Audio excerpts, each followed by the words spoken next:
The first time she asked me to stay the night, my heart almost stopped. Her voice sounded calm, like it was no big deal, but something under it made my chest feel tight. Outside, the storm shook the windows hard enough to make the glass rattle. The couch behind me was already pulled out, blankets folded neat. Emma Lane stood in front of me in her living room, wearing a soft sweater and that careful smile she used when she was thinking too much. "Do you want to stay here tonight?" she asked. All I could think was this: if I say yes, nothing between us will feel the same again. My name is Alex Taylor. I am 26 years old, and I work as a software engineer at a tech firm in Portland, Oregon. Most days my life is a screen, headphones and bugs that never seem to end. The office is gray walls, bright lights, and tired faces. It hums all the time, like it never fully rests. The only thing that makes it feel human is Emma. Emma is my team lead. She is 30, sharp, fast, and somehow still kind in a place that slowly wears people down. She trained me when I joined 3 years ago. She never made me feel stupid for asking questions. When a bill broke late at night, she stayed calm and cracked a small joke. When I forgot to eat, she left a granola bar on my desk without making it awkward. Somewhere between late nights and coffee runs, she became my closest friend. That should have been enough. I tried to keep it there. I told myself she was just my boss, my mentor, the one safe person in a hard job. My heart did not listen. That Friday, the sky felt heavy all afternoon, like Portland was holding its breath. By 5 o'clock, most people had logged off and rushed out, hoping to beat the rain. I stayed late to double-check a push. I could hear Emma's voice in my head saying to always test twice before the weekend. When I reached the lobby, the storm hit me all at once. Rain slammed against the glass doors. Streetlights outside looked like blurry halos. Emma was standing there by the doors, staring at her phone. Her dark hair was damp at the ends, her badge still hanging from her neck. When she saw me, her blue eyes softened. "Still here?" I asked. "Yeah," she said. "My car is in the shop. Ride shares are a mess. No one's answering." I held up my keys and told her my old Honda was downstairs. She hesitated, not wanting to be a problem. I told her I would just go home and stare at my laptop anyway. That earned a small smile. The drive was quiet and warm. Rain roared against the windshield. The heater hummed, her perfume mixed with the smell of wet air. We talked about nothing and everything. Work stories, old memories, small things that felt big in that tiny car. When we reached her house, the storm was worse. Water rushed along the street. The porch light glowed through the rain. She looked at the road, then back at me. "You really should not drive back in this," she said. "Come in for dinner." "I have stuff for pasta." Inside, her house felt calm and lived in. Soft lights, books, plants that were somehow still alive. She handed me a dry shirt. We cooked together in her small kitchen, standing close, bumping arms, laughing when the sauce splashed. The house filled with the smell of garlic and basil. We ate by the window, watching rain slide down the glass. We talked longer than we ever did at work. About dreams, about things we never said out loud at the office. By the time the dishes were done, it was late. The storm still howled outside. She stood in the living room, looking from the door to the couch. I could see the moment she decided. "You should not drive in this," she said softly. "Why don't you stay here tonight? I can pull out the sofa bed." My heart slammed against my ribs. The words sat heavy between us. "I'll stay," I said. Then the rest slipped out before I could stop it. "But I'm not sleeping on the sofa." She froze. The rain filled the silence. "You're not?" she said slowly, studying my face. "I mean," I added quickly, "you take the bed, I'll take the floor. That couch is way too short." For a second her lips stayed flat, then she laughed, soft and relieved, and tossed a pillow at my chest. "You had me worried," she said. She pulled out the sofa bed anyway. We worked side by side, quiet now. When it was ready, she looked at me again. "If you need anything, just knock," she said. "I'm right down the hall." I lay there listening to the storm, feeling calm and restless at the same time. This was the same woman from stand-ups and code reviews. But here, in the low light, she felt closer, realer. I told myself it was just a storm, just a couch, just one night. But deep down, I knew something had already changed.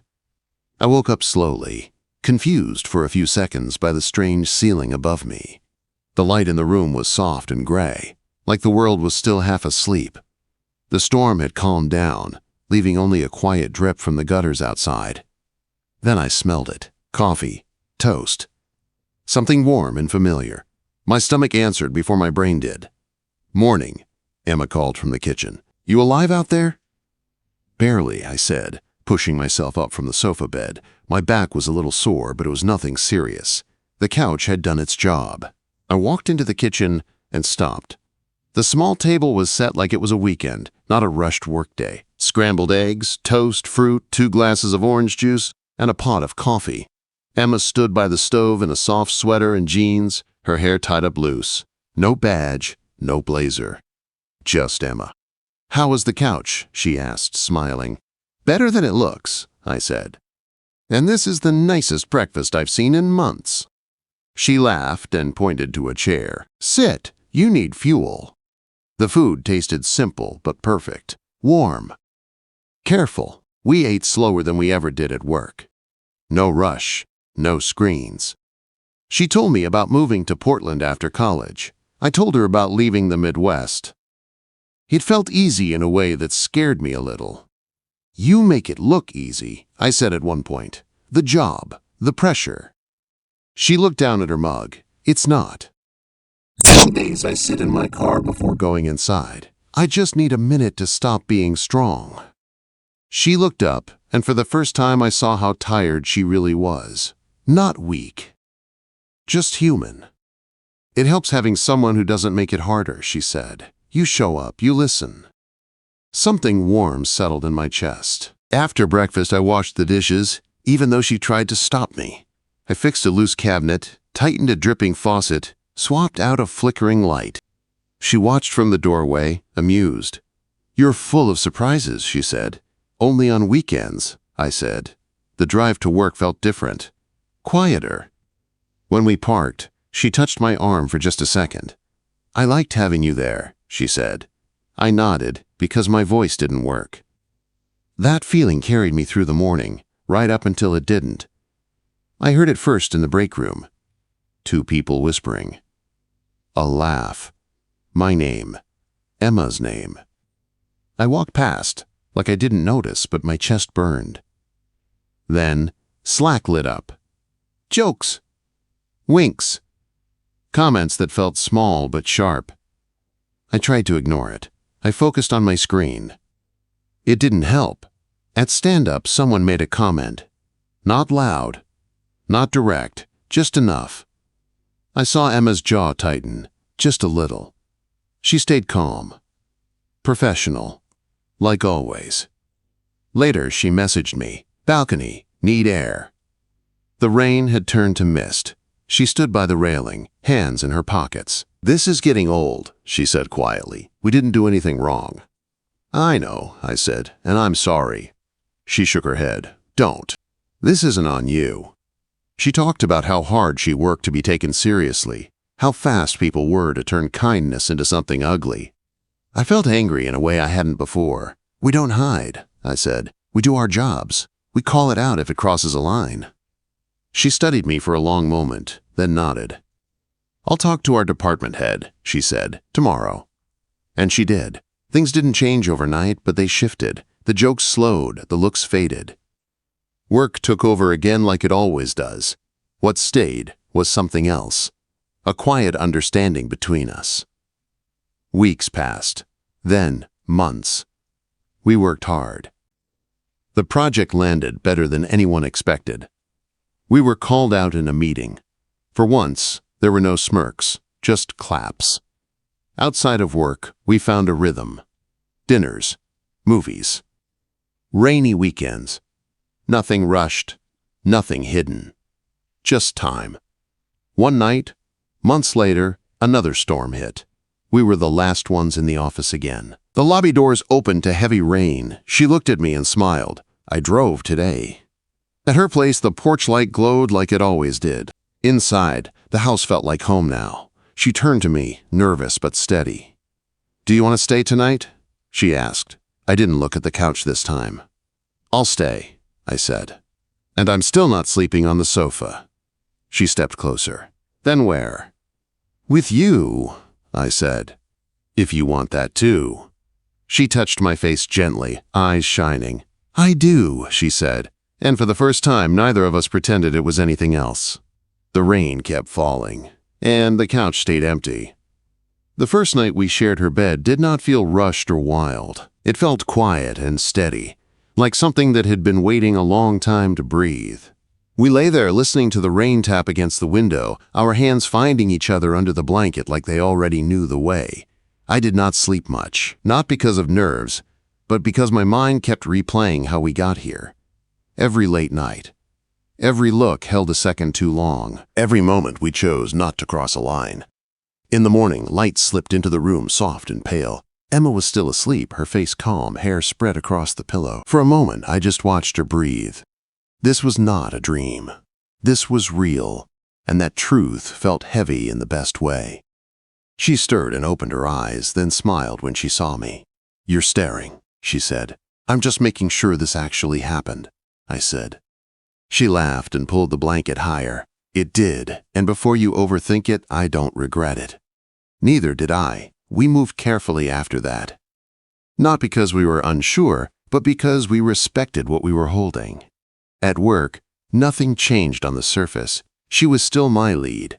I was still her developer. Meetings stayed clean. Messages stayed professional. But sometimes, when the room was busy, our eyes would meet for half a second longer than necessary. A quiet check-in. A shared smile. Outside work, things slowly grew. We cooked together. We walked in the rain without umbrellas. She showed me her favorite bookstore. I showed her the late-night diner I loved. It felt like building something strong, one brick at a time. Then the office noticed again, not in whispers this time, in silence. People stopped joking. They watched instead. Too carefully, too quiet, like they were waiting for proof. One afternoon, our department head asked to see Emma. She came back calm, but I could see the weight on her shoulders. "He knows," she said later, standing by the coffee machine. Not because someone complained. Because people talk. My stomach dropped. "Is that bad?" Quote. "It depends," she said. "We did nothing wrong. But perception matters. Especially for me." That night, at her place, we talked longer than usual. No TV, no music, just honesty. "I've worked too hard to lose this," she said. "And I don't want to hide you. I don't want to pretend you're just a name on my screen. I don't want you hurt because of me," I said. She reached for my hand. "This is not about blame, it's about choice." The next day, she did something I did not expect. She requested a formal team change, not because of rumors, not because of fear, but because she wanted our work to stay clean and our relationship to stay honest. When she told me, I felt torn. "I didn't ask you to do that," I said. "I know," she replied. "That's why it matters." 2 weeks later, I was moved under a different lead, same project, same level, clean lines, no favors, no questions. The office relaxed. The watching stopped. The silence faded. What didn't fade was us. Without the pressure of eyes on us, we grew easier. Laughter came faster. Touch felt natural. Nights turned into mornings without counting the hours. The couch stayed empty. One evening, sitting on her porch while the rain came down soft and steady, she leaned her head on my shoulder. "You know," she said, "this all started with a storm." "Yeah," I said, "and a couch I refused to sleep on." She smiled. "Good call." I thought that was the hard part. I was wrong. Because sometimes, the real test doesn't come from strangers or gossip. Sometimes, it comes when life asks what you're willing to give up to keep what you love. The real test did not arrive with noise or drama. It came quietly, like most hard things do. It showed up on a Tuesday afternoon in the form of an email. A new role was opening up. Senior lead. Bigger scope. Better pay. More influence. The kind of position Emma had been working toward for years. The catch was simple and heavy. It was in Seattle. She read the email at her desk, then sat very still. I noticed because Emma never sat still when she was thinking. That night, she showed it to me at her place, sliding her laptop across the table without a word. "This is huge," I said after reading it. "They don't offer that to just anyone." "I know," she said. "That's why I'm scared." Seattle was 3 hours away, not impossible, but not easy either. My job was here. My life had just started to feel settled. We sat on the couch, knees touching, the room quiet. "I don't want to lose you," she said finally. "I don't want to be the reason you say no," I replied. For days, the question hung between us. We still laughed. We still cooked.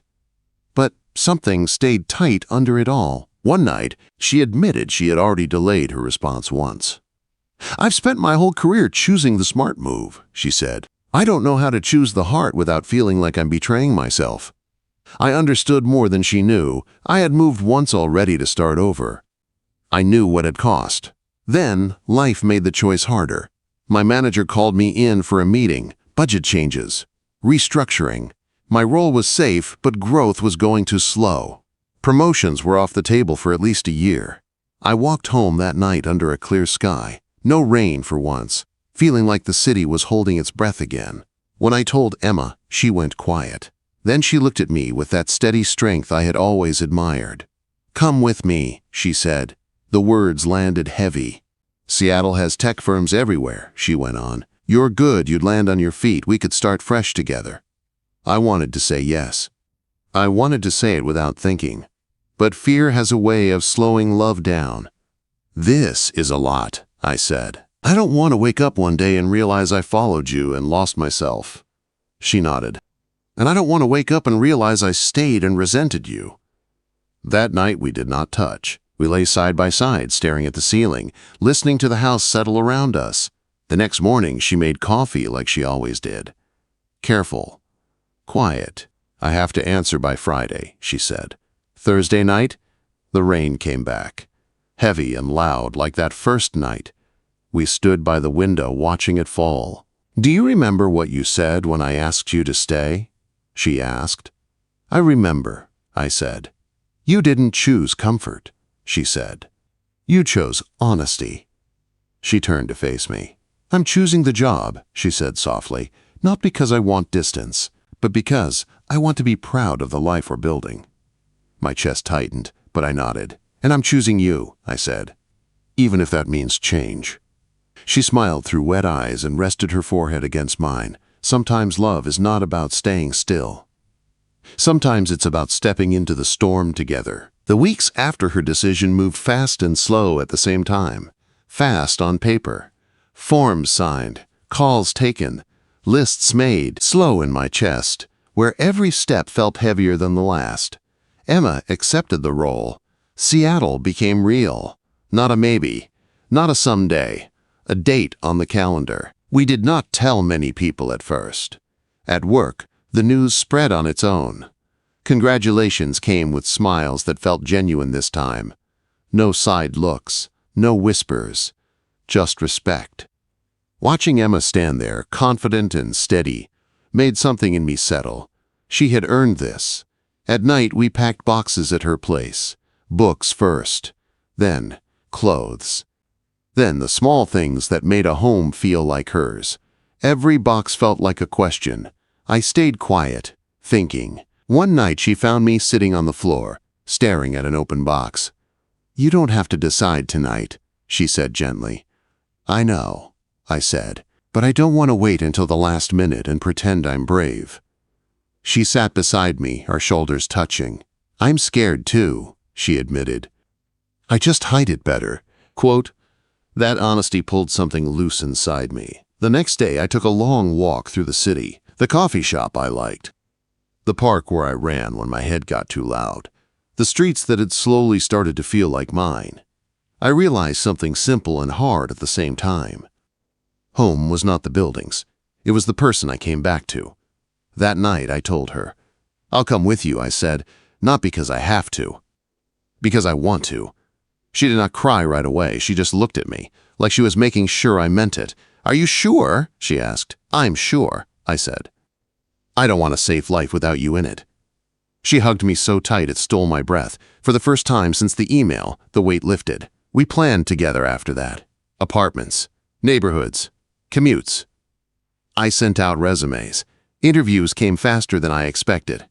One firm called back with real interest. On our last night in Portland, it rained again. Of course it did. We sat on the couch, surrounded by boxes, eating takeout from our favorite place. "Funny how this started with a storm," she said. "And a couch," I added. She smiled. "You never did sleep on it." "I never planned to." Later, lying in bed, the city humming outside, she traced small circles on my chest. "Whatever happens," she said, "I'm glad I didn't choose fear." "Me too," I said. The next morning, we loaded the car. The porch light flickered off behind us.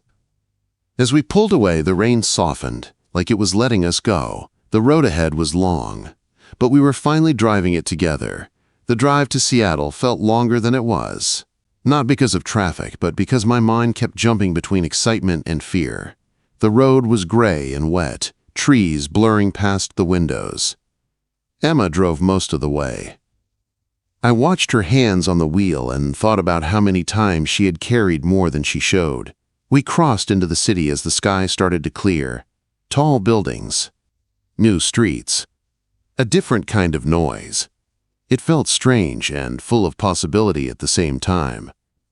Our apartment was small but bright. Light wood floors. Big windows. A view of the street below. We stood in the empty living room, boxes stacked around us, and laughed because it suddenly felt real. "This is it," she said. "This is it," I agreed. The first few weeks were messy. New jobs.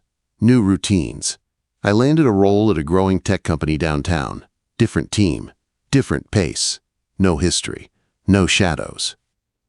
Emma thrived in her new position. Watching her lead meetings with quiet confidence made me proud in a way that surprised me. Some nights were hard. Long days. Tired bodies. Moments where doubt tried to creep in. But we talked. We listened. We learned each other in this new place.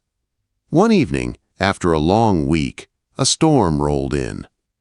Rain hit the windows, soft at first, then steady. Emma stood by the glass, watching it fall. "Funny," she said. "Storms don't scare me anymore." I walked up behind her and wrapped my arms around her waist. "They brought us here," I said. She leaned back against me. "They did." Later, as we got ready for bed, she looked at the couch in the corner of the living room and smiled. "You know," she said, "we finally bought a couch you could sleep on." Quote. I laughed. "Doesn't matter." She raised an eyebrow. "Why not?" I stepped closer and kissed her forehead. "Because I'm still not sleeping on the sofa." She smiled, warm and sure, and took my hand. Life did not turn perfect after that. We still argued sometimes. We still got tired. Work still got stressful. But now, when the rain came, we faced it together. She once asked me to stay the night. I stayed. I just never slept on the sofa.